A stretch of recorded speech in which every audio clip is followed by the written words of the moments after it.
What's up, gamers? I hope everybody's having a wonderful day today. So today we are going to be looking at a situation that's been happening on Twitter regarding a new upcoming game called Code Violet. And more accurately, a bit of controversy that the developers of the game got themselves into in an attempt to virtue signal. And in doing so, they decided that the best course of action is to not publish the game at all on PC because, well, I'll just let them say it in their own words. For those asking us about a PC version of Code Violet, the reason we are not bringing it to PC is we do not want anyone modding vulgar versions of the main character as well as other characters in the game. We hold our voice actresses and actors with high regard, as well as our artistic vision for the game and story, and reject any form of destroying that with sexual mods. Making a joke out of our art and possibly tarnishing the reputation of our voice actresses and actors is not worth the extra money we can make.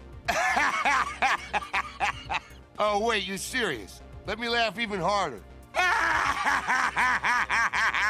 When I first read this tweet, I swore I recognized the name Teamkill Media from somewhere, I just couldn't put my finger on what, and after racking my brain for a minute, that's when it hit me. This is the same team that made Quantum Error, a game that I don't think most people would have even heard about if the developers didn't try tapping into the fucking console wars to get publicity. For those who don't know, Quantum Error is a really shitty asset flip in Unreal Engine 5 that they tried marketing by saying, oh, we were only able to do this because of the PS5's ultra-fast SSD, and then I think like the day after they made that statement, Ratchet & Clank came to PC, and it was proven that you could play on that without any SSD whatsoever, and when the game released, it was universally panned by pretty much everybody. But clearly that tactic worked well enough for them to not only still be in business, but for them to decide to want to do something similar with this game by painting the entire PC community as people that are only going to play this game to use vulgar mods of the main character. I got news for you. Only a percentage of PC gamers are actually going to go out of their way to download and install mods for their games, and only a very small percentage of that is going to install the kinds of mods that y'all are talking about. So we're talking about like 0.002% of people that play the game that might go out of their way to install those kinds of mods. And because of that, I guess the entire PC gaming platform has to be punished by not being able to purchase this game. Give me an S, give me a tupid.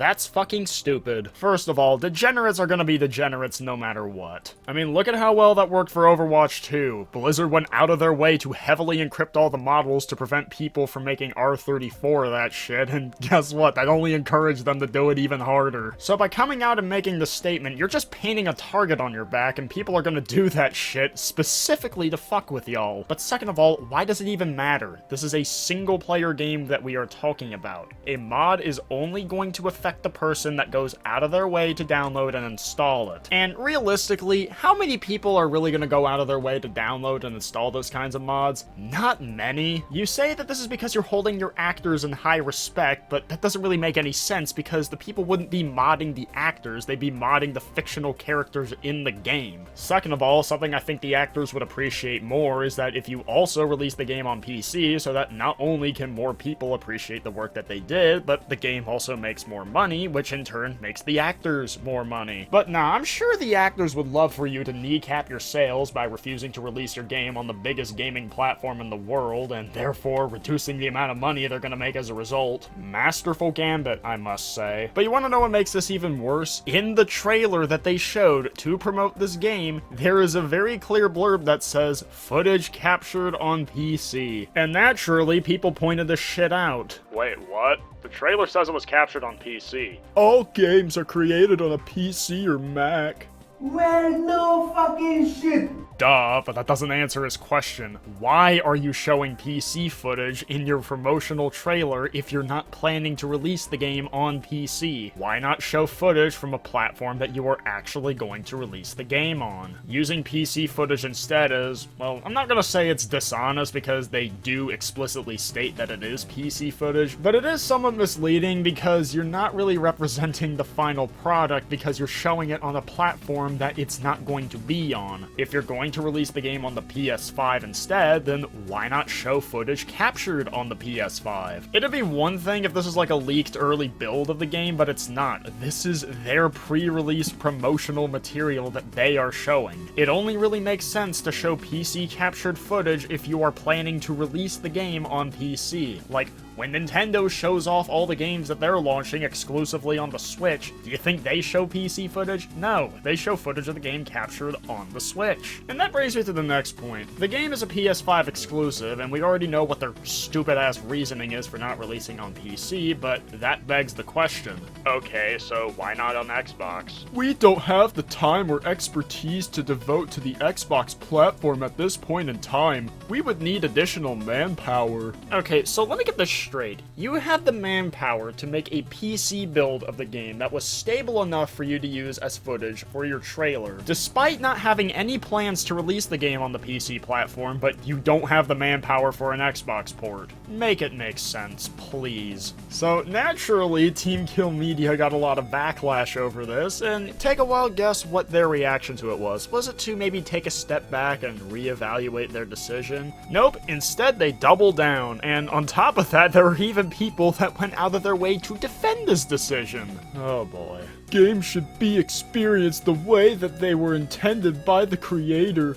Would someone buy a chessboard or Monopoly and then change the game? Also, mods shouldn't be required to make a game better or good. The game should be good on its own. I really don't know where this motherfucker's been living, but I know plenty of people that will play board games or card games with house rules of some kind. Like, common one in Monopoly is that, like, whenever you pay, like, income tax or luxury tax, you put the money in the center of the board, and the next person that lands on free parking gets it. Or in Uno, people like to play with stacking, so, like, if somebody puts down a draw of 2, and the next person has one of their own, they can put theirs on top of it, and the person after them draws 4. But the thing about house rules, and this is also true for mods, is that it only affects you if you choose to go out of your way to play with it. But there are a lot of people who want to play the game as intended, and now they can't because you just decided to nuke the port for their platform of choice. And I'm pretty sure most PC gamers are like me, where they'll play through the game at least once vanilla before they start installing mods. I mean, unless the game has a bunch of game-breaking issues and there's mods to fix that, then in that case I'll make an exception for that. But again, mods are completely optional. If you don't want to play with mods, you don't have to download and install them. What you're doing by axing the PC port of this game would be like if Hasbro decided to stop selling Monopoly boards because some people decided to play with that house rule that I mentioned earlier. It's stupid, and you're just doing more damage to your own income than you are to anything else. But then what's even worse is that we even get some hypocrisy from Teamkill Media here. They don't make fun of others' creations, but they don't support potential PC customers who might be modders to make their game potentially better. Even Bethesda are willing to humble and accept mods. Bethesda ain't perfect, and even SE Ask Politely neither skipped PC. We are not against PC gamers or the PC platform. We are not against modders and some of the fun mods they make, but we are 100% against perfect mods, period. Well, that completely contradicts the statement that you made in your earlier tweet. Do you think mods are unnecessary and that people should be content just experiencing the game as it was intended?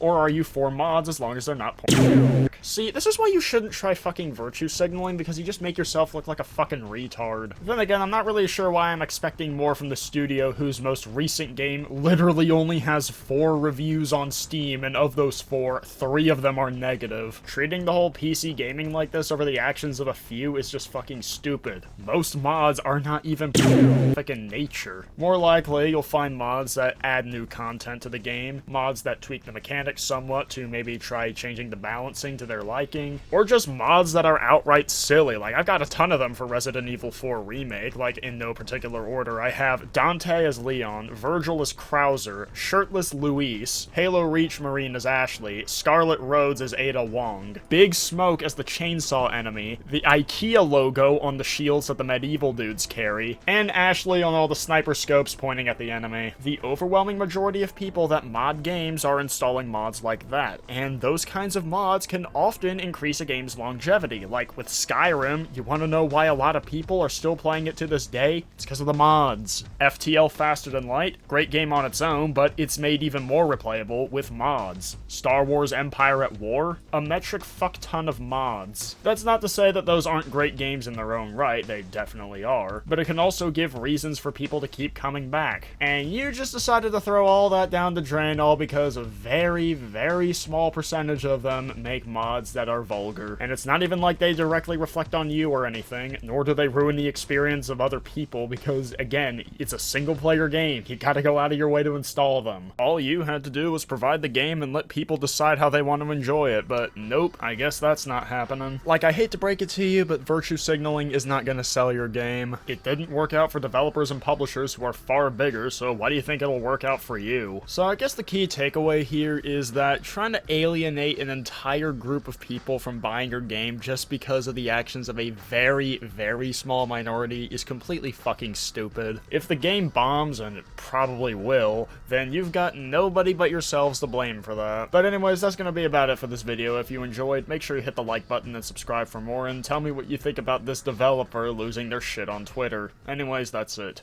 Peace!